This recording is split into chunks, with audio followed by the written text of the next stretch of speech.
People think the most dangerous thing about bees is the sting. They never stop to wonder what happens when the bees simply leave. The first thing I noticed wasn't the silence. It was the smell. Fresh spray paint drifted across the cool morning air, sharp enough to overpower the sweet scent of wild clover that usually surrounded my apiary before sunrise. My boots crunched over damp gravel as I rounded the corner of the equipment shed, coffee still warming my hands, and then I froze. Every single beehive stood in perfect rows just like I had left them the night before, except now they were covered in thick layers of bright blue paint. The entrance holes were splattered.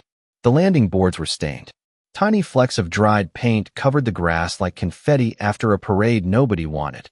Thousands of confused honeybees circled in uneven patterns, hovering where familiar colors and scents used to guide them home. Bees don't recognize a home the way people do. They navigate using landmarks, sunlight, scent, and memory built over thousands of flights.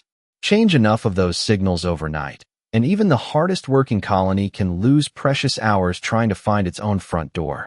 I slowly set my coffee on the tailgate of my truck without taking my eyes off the hives. The metallic click of the mug against the steel echoed louder than it should have in the still morning. Whoever had done this hadn't just vandalized wooden boxes.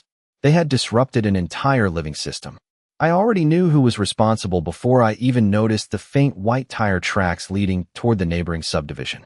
Willow Creek Estates, home of perfectly trimmed lawns, matching mailboxes, and one HOA president who believed nature should ask permission before crossing a property line.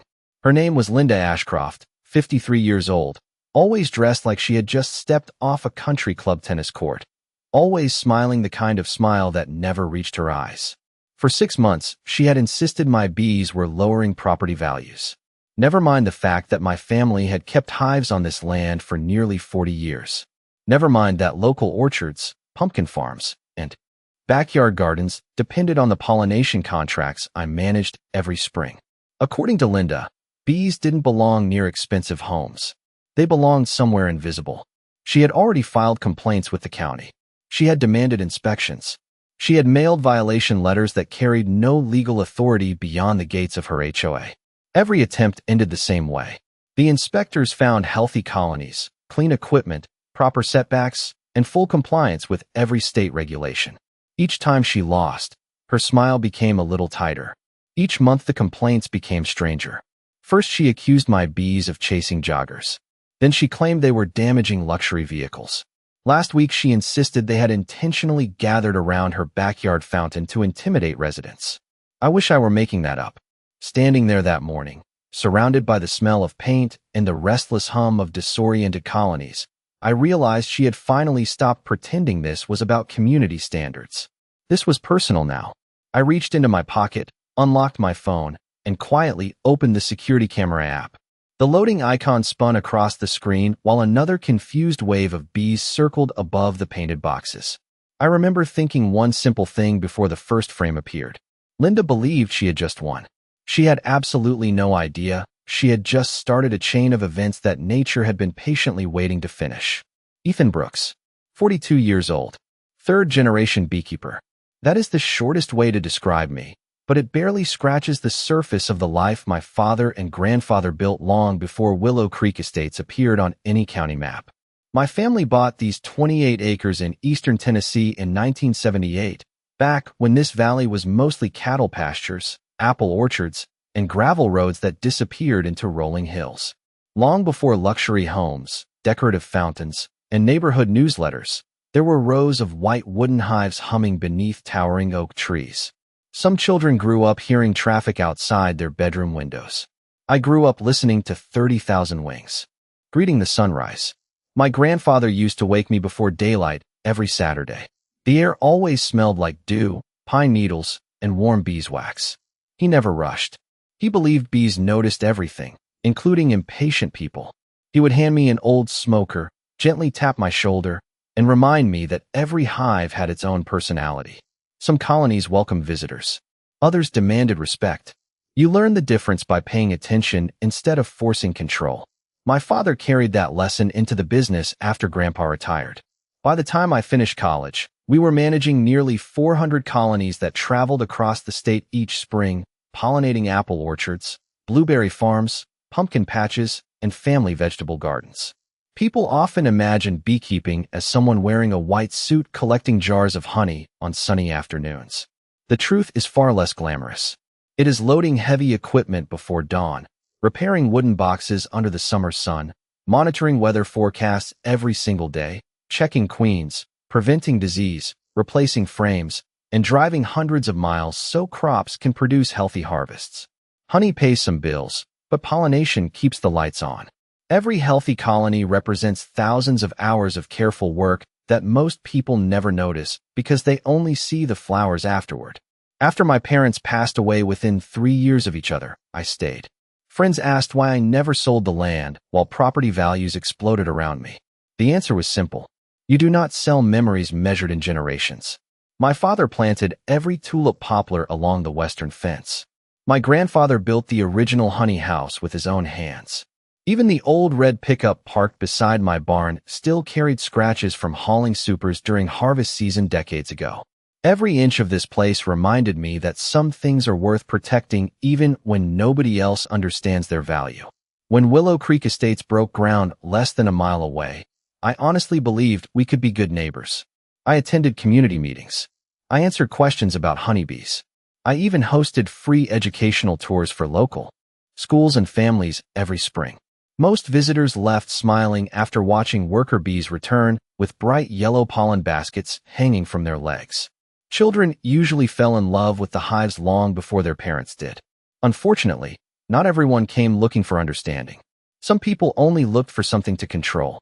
I did not know it at the time, but while I was teaching neighborhood children how important pollinators were to the food on their dinner tables, someone else was quietly deciding that my entire way of life had become an obstacle standing in the way of her picture-perfect community.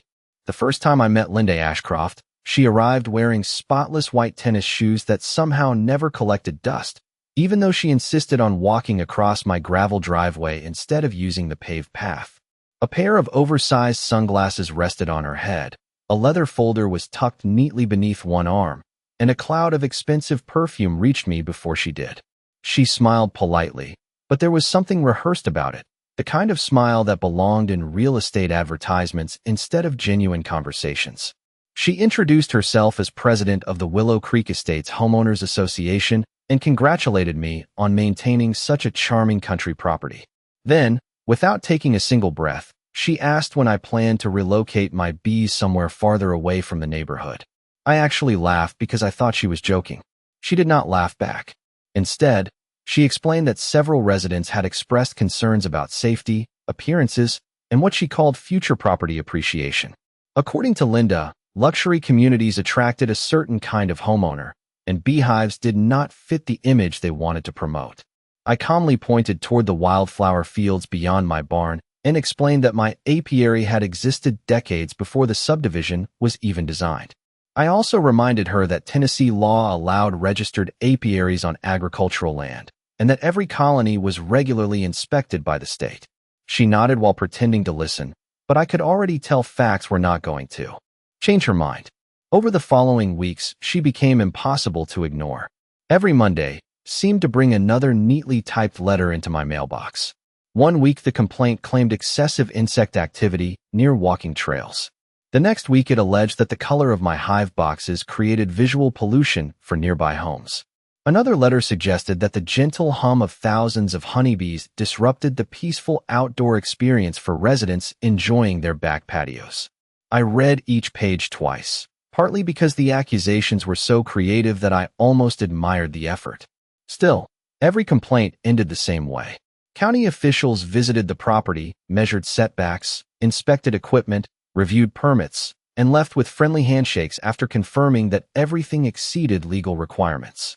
Linda never attended those inspections herself. Instead, she preferred standing at the edge of the subdivision entrance, watching from a distance with folded arms whenever government trucks pulled away from my farm. Eventually, she began holding monthly neighborhood meetings where my bees somehow became the main topic, even though most residents had never stepped onto my property. A retired science teacher quietly thanked me for helping pollinate her vegetable garden. A young family bought jars of my wildflower honey every autumn. Several homeowners admitted they had never experienced a single problem with the bees. Linda brushed aside every positive comment as though it interrupted a speech she had already memorized. She insisted that responsible leadership required eliminating potential problems before they became real ones. It sounded reasonable until you realized she never offered evidence that any actual problem existed. She simply repeated the same phrases with growing confidence, hoping repetition would eventually replace proof. Looking back now, I understand something I missed at the time. Linda was never fighting against honeybees. She was fighting against anything she could not organize, regulate, or redesign. Bees followed seasons instead of committee meetings. Wildflowers ignored neighborhood guidelines. Nature answered to sunlight, rain, and time, not the rules printed inside an association handbook. That lack of control bothered her far more than any buzzing ever could, and without realizing it, she had already convinced herself that winning meant making my farm disappear one complaint at a time. By early summer, the complaints had evolved into something far more deliberate. The letters stopped pretending to ask questions and started making demands. One notice insisted that I install a solid privacy fence around every apiary, even though county regulations required nothing of the sort. Another suggested that I relocate my colonies at least 1 mile away from residential homes, conveniently ignoring the fact that the subdivision had been built beside an existing farm instead of the other way around. Linda began posting carefully worded messages on the neighborhood bulletin board warning residents about what she called unnecessary environmental risks. She never mentioned my name directly, but everyone knew exactly who she meant. Then the anonymous online reviews appeared. My small honey business suddenly received 1-star ratings from people who had never purchased a single jar. They described aggressive bees, dangerous conditions, and terrible customer service. Even though I only sold by appointment and kept detailed sales records proving most of those names had never visited my property, I reported the fake reviews, but removing them took weeks. During that time, I watched orders slow down just enough to notice. The financial damage was not catastrophic, but it was intentional. One afternoon, I found bright yellow warning signs hammered into the grassy shoulder beside the county road. The signs claimed dangerous insects ahead and advised families to avoid the area. They looked official from a distance, but a closer inspection revealed there were no county logos, permit numbers, or department markings. Someone had printed them privately and placed them where passing drivers would assume they were legitimate. I removed them before sunset and photographed everyone. The following weekend, a landscaping company accidentally crossed onto my property while trimming the edge of the subdivision. The crew leader apologized immediately after discovering the survey markers, explaining that they had been given incorrect boundary maps by someone from the association office. Mistakes happen, and I believed him. What caught my attention was that the incorrect map stopped exactly at the edge of my apiary, almost as if someone wanted workers operating close to the hives without realizing where the property actually ended. Then came the strange reports from neighbors who had always been friendly. Mrs. Carter, who bought honey every Thanksgiving, quietly asked whether I had really been cited for unsafe farming practices.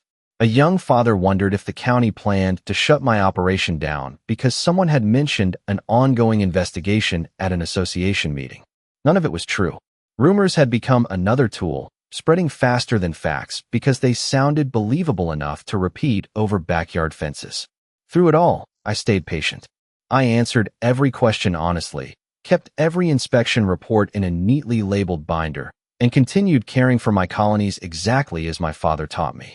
Bees do not stop working because someone dislikes them. They gather nectar one flower at a time regardless of gossip, politics, or neighborhood drama. I tried to follow their example. But patience has an interesting side effect. When one person grows louder while the other simply keeps records, eventually the difference between confidence and evidence becomes impossible to ignore. I did not realize it yet, but Linda was becoming so certain of her own authority that she had stopped considering consequences altogether. And people who believe rules only apply to everyone else usually make the mistake that changes everything. The morning I reviewed the security footage, I expected to find one clear answer. Instead, I found a pattern. Linda never stepped onto my property during the day. She always waited until long after sunset, when the valley turned quiet and porch lights became the only bright spots for miles. She never damaged enough to attract immediate criminal attention. A sign disappeared here. A survey stake leaned sideways there. Fresh tire tracks appeared near the edge of my apiary after midnight. Then came the blue paint. Watching those clips frame by frame, I noticed something even more important than what she did. She always believed nobody was paying attention. That confidence became her greatest weakness. I could have marched straight into the sheriff's office with what I had already collected, but my attorney gave me advice that sounded surprisingly similar to something my grandfather used to say. Do not interrupt someone who is busy proving your case for you. So I slowed down instead of speeding up. I installed additional cameras hidden inside ordinary bluebird nesting boxes along the fence line. I upgraded the lighting around my equipment shed, not to scare anyone away, but to produce cleaner nighttime recordings.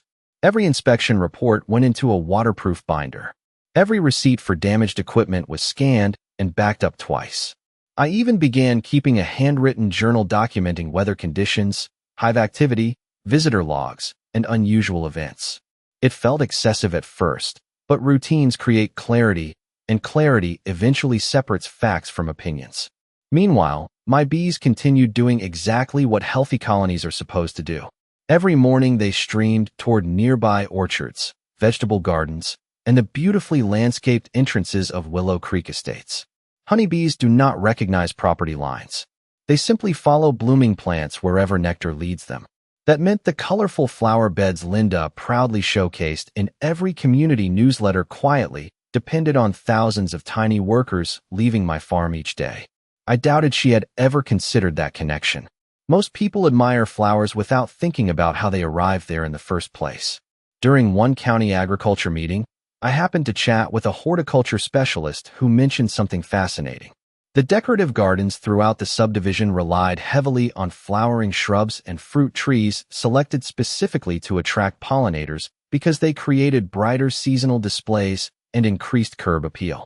I smiled politely, but kept that information to myself. It was not a secret. It was simply a fact hiding in plain sight. A week later, I drove through the neighborhood to deliver honey to one of my regular customers. Every front yard looked like a magazine cover. Dogwood trees, lavender borders, flowering cherries, butterfly bushes, and climbing roses filled the streets with color. I rolled down my truck window and listened. Beneath the distant sound of lawn mowers and automatic sprinklers was the familiar, gentle hum of honeybees moving from bloom to bloom. They were everywhere. They belonged to no homeowner, and every homeowner at the same time. As I pulled away, one thought stayed with me longer than the scent of fresh-cut grass drifting through the open window. Linda believed she was fighting a few wooden boxes sitting on my property.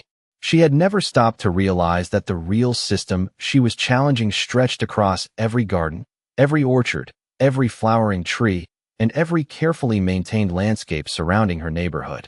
Nature had been quietly connecting all of us from the very beginning. She just had not noticed the invisible threads yet. The next Monday morning began with an unusual sound. Silence. Not complete silence, because the breeze still rustled through the oak trees and mourning doves still called from the fence posts. But the familiar steady hum that had surrounded my apiary for decades felt different. That was because most of my strongest colonies were no longer there.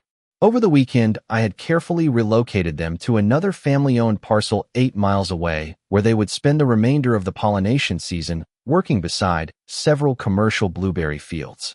Everything had been planned weeks in advance with licensed transportation permits, healthy colony inspections, and signed agreements from the growers.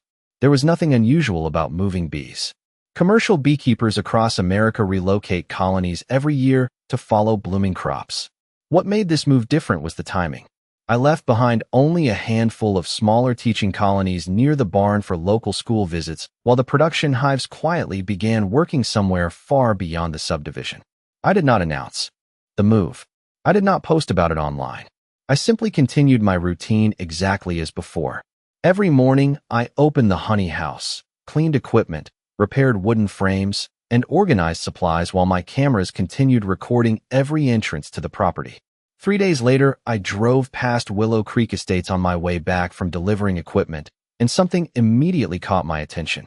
The neighborhood entrance still looked beautiful from a distance, but when I slowed near the ornamental flower beds, the air felt strangely empty. Normally, dozens of honeybees drifted lazily among the colorful blooms throughout late spring. That afternoon, I counted almost none. By the end of the second week, little changes began stacking together.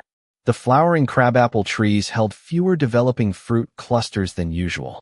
Several residents who maintained vegetable gardens mentioned disappointing squash and cucumber blossoms during casual conversations at the local feed store. One retired couple wondered aloud why their blackberry bushes looked healthy but produced fewer berries than last summer. Nobody sounded alarmed. They simply assumed the weather had shifted in some unpredictable way. Linda, however, doubled down instead of asking questions. She proudly announced during an association meeting that the neighborhood finally seemed more peaceful and credited recent efforts to improve the community environment. Ironically, she posed for photographs beside decorative flower beds that were already beginning to lose some of their vibrant fullness. She smiled confidently in every picture, completely unaware that nature rarely delivers consequences overnight. Pollination is patient. Miss enough visits from healthy colonies, and the results appear gradually, one blossom at a time. Around that same time, my cameras captured another late evening visit near the painted hives. Linda walked slowly along the fence carrying another spray paint can before stopping abruptly in front of several empty stands where dozens of production colonies had once been stacked. Even through the infrared footage, I could see the confusion in her body language. She looked around, peered toward the tree line, and finally left without touching anything. She thought someone had hidden the evidence. She never considered the possibility that the bees had simply gone back to doing what they had always done, helping people who actually welcomed their work. Watching that recording later that night, I realized I no longer needed to prove how important the bees were. Nature had quietly begun explaining it far better than I ever could. By the third week, even people who had never paid attention to pollination began noticing that something felt different. The neighborhood entrance still looked carefully maintained, but the bright waves of color that usually greeted visitors had become uneven. Some flowering shrubs carried plenty of green leaves, but surprisingly few fresh blooms. Vegetable gardens that had been featured in the community newsletter produced healthy vines with noticeably lighter harvests. Conversations slowly shifted from vacation plans and landscaping tips to puzzled questions about why this season seemed so unusual. Linda refused to consider any explanation that challenged her own narrative. During one association meeting, she blamed an unpredictable weather pattern. The following week, she suggested that a fertilizer supplier had delivered an inferior product. Then she hinted that local wildlife had somehow disrupted the gardens. Every explanation grew more complicated because the simplest one never crossed her mind. Meanwhile, my cameras continued collecting quiet, undeniable facts. One evening, another notification appeared on my phone just after 9 o'clock. Linda walked along the fence carrying a flashlight, paused beside the painted hive stands that remained near the barn for educational demonstrations, and slowly shook her head as if she could not understand why so little activity remained. She circled the area, looked over the empty loading pads where dozens of colonies had once stood, and finally left without realizing 3 different cameras had recorded every step. A few days later, I received an unexpected phone call from the County Agricultural Extension Office. A horticulture specialist asked whether I had recently relocated part of my operation because several commercial growers had complimented the remarkable pollination results at the blueberry fields now hosting my colonies. I smiled and confirmed the relocation had gone exactly as planned. Before ending the call, the specialist casually mentioned that several homeowners from Willow Creek Estates had contacted the office asking whether reduced bee activity could influence ornamental gardens and backyard fruit production. That was the moment everything quietly began connecting. Nobody from the county accused anyone. Nobody issued dramatic statements. They simply explained basic agricultural science. Healthy pollinator populations support healthier flowering landscapes. Remove enough pollinators from an area during peak bloom, and certain plants naturally produce fewer flowers, fewer fruits, or less vigorous seasonal displays. It was not punishment. It was biology doing exactly what biology has always done. Then came the board meeting that changed the entire conversation. Several residents politely questioned why the association had spent months attacking the one neighboring farm that had openly supported local pollination. Others wondered whether repeated complaints had contributed to the beekeeper moving most of his colonies elsewhere for business reasons. Linda tried to redirect the discussion toward appearance standards, But the room no longer followed her lead. People were asking practical questions instead of emotional ones. They wanted evidence instead of assumptions. The atmosphere I had witnessed for months had completely reversed. The louder she defended herself, the quieter everyone else became. Later that evening, I opened the folder containing every inspection report, every photograph, every invoice for damaged equipment, every journal entry, and every clear video showing exactly who had crossed my property after dark. I realized I no longer needed to convince anyone that the pattern existed. The facts had matured the same way an orchard ripens after a good spring. Patiently, steadily, and impossible to ignore once the season reached its turning point. The county mediation meeting took place on a warm Thursday afternoon. Inside a modest conference room that smelled faintly of coffee, printer paper, and polished wood. There were no dramatic speeches, no raised voices, and no television cameras waiting outside. Just a long table, several county officials, 2 representatives from the Agricultural Extension Office, members of the Willow Creek Estates Board, Linda sitting with her familiar leather folder, and me carrying one waterproof binder that had grown thicker over the past several months. When my turn came, I simply opened it one section at a time. First came the certified inspection reports confirming every hive met state requirements. Then came photographs documenting the repeated vandalism. Next were repair invoices, dated journal entries, survey maps, and finally the security recordings. The room remained almost completely silent as each video played across the screen. There was Linda walking onto my property after dark. There she was carrying spray paint. There she was placing unofficial warning signs near the county road. There she was wandering through the apiary after the production colonies had already been relocated, apparently searching for something that was no longer there. Nobody interrupted the recordings because there was nothing to argue with. Facts have a remarkable way of lowering the volume in any room. After the final clip ended, one of the agricultural specialists quietly explained something every resident deserved to understand. Healthy pollinator populations support flowering landscapes, fruit production, vegetable gardens, and many ornamental plants commonly selected by modern subdivisions. The reduced bloom quality people had noticed was not caused by revenge, sabotage, or mysterious environmental problems. It was the predictable result of having far fewer managed pollinators working in the immediate area during peak flowering season. My colonies had simply been relocated to another contracted farm where they were welcomed and protected. Nature had followed the bees exactly as it always does. The county officials then shifted the discussion back to property rights. The recordings, photographs, and documentation clearly established repeated trespassing and property damage. Insurance representatives reviewed the repair estimates and approved reimbursement for the damaged hive equipment. The association's legal counsel quietly recommended resolving the matter without prolonging the dispute because the evidence left very little room for disagreement.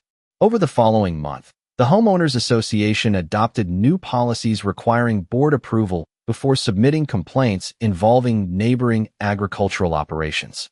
Educational workshops about local pollinators replaced several of the unnecessary meetings that had previously focused on imagined problems. Linda resigned from the presidency shortly afterward, stating that she wished to spend more time on personal priorities. Nobody celebrated her departure. Most residents simply seemed relieved that ordinary conversations about gardens, families, and neighborhood life could finally return. A surprising number of homeowners later visited my farm during the annual open house. Parents brought children to watch worker bees returning with bright yellow pollen baskets. Gardeners asked thoughtful questions about native flowers. Even people who admitted they had believed the rumors apologized for accepting assumptions before learning the facts. As I watched those families gather around the observation hive, listening to the gentle hum that had filled this valley long before any subdivision existed, I realized the greatest victory had never been proving someone wrong. It was helping an entire community understand something they had overlooked all along. The smallest workers in the valley had quietly accomplished what endless arguments never could, and they did it simply by continuing to follow the oldest rules nature has ever written. Autumn arrived quietly, the way it always had on our farm. The mornings carried the crisp smell of fallen leaves instead of fresh clover, and the first rays of sunlight painted long shadows across rows of wooden hives that looked almost exactly the way my grandfather had built them decades earlier. After the paint was carefully removed and the damaged equipment repaired, the colonies settled back into their familiar rhythm as though they had never stopped believing this land was home. Watching the first workers leave the hive at sunrise felt different now. Every tiny flight carried a reminder that resilience is rarely loud. It is steady, patient, and impossible to fake. The following spring, I returned the production colonies to the valley after signing several new pollination contracts with neighboring farms and local orchards. This time, something unexpected happened. Residents from Willow Creek Estates volunteered to plant native wildflowers along the edge of the community walking trail. Children painted small educational signs explaining how pollinators help gardens, fruit trees, and local wildlife. The same neighborhood that had once viewed my bees as a problem now proudly hosted an annual garden day, celebrating the plants and insects that made the valley thrive. One Saturday morning, a little boy pointed toward the sky as hundreds of honeybees drifted across blooming lavender. He asked his father why they always seemed to know exactly where to go. His father smiled and answered, "Because they are doing the job they were made to do." I could not help smiling too, because that simple sentence described more than the bees. It described my family as well. We had never fought to win an argument. We had simply continued doing honest work while allowing truth to arrive in its own time. My grandfather often said that people can argue with opinions forever, but they eventually run out of arguments against seasons. Flowers bloom when they are ready. Trees bear fruit when conditions are right. Bees follow nectar without caring about pride, rumors, or neighborhood politics. Nature does not rush, and it does not play favorites. It simply responds to the choices people make. Looking across the valley today, I still see the same rolling hills, the same oak trees, and the same fields that shaped my childhood. I hear the gentle hum that filled every summer morning long before expensive entrance signs and perfectly trimmed lawns appeared nearby. The sound has become my favorite reminder that small things often carry the greatest strength. A single honeybee may seem insignificant. Thousands working together can help feed communities, support farms, and keep entire landscapes alive. That lesson was always there. Some of us simply needed time to notice it. Every now and then I still pass the entrance to Willow Creek Estates on my way to deliver honey or inspect pollination sites. The flower beds are healthier now, the gardens seem fuller, and neighbors often wave as I drive by. There is no bitterness left, only understanding earned the slow way. As I close the gate behind me each evening and the last rays of sunlight disappear beyond the hills, I think about everything that happened and realize the ending was never written by anger. It was written by patience, evidence, honest work, and the quiet rules that have guided this valley long before any of us arrived. Justice was never carried by revenge. It arrived on thousands of tiny wings, one peaceful flight at a time.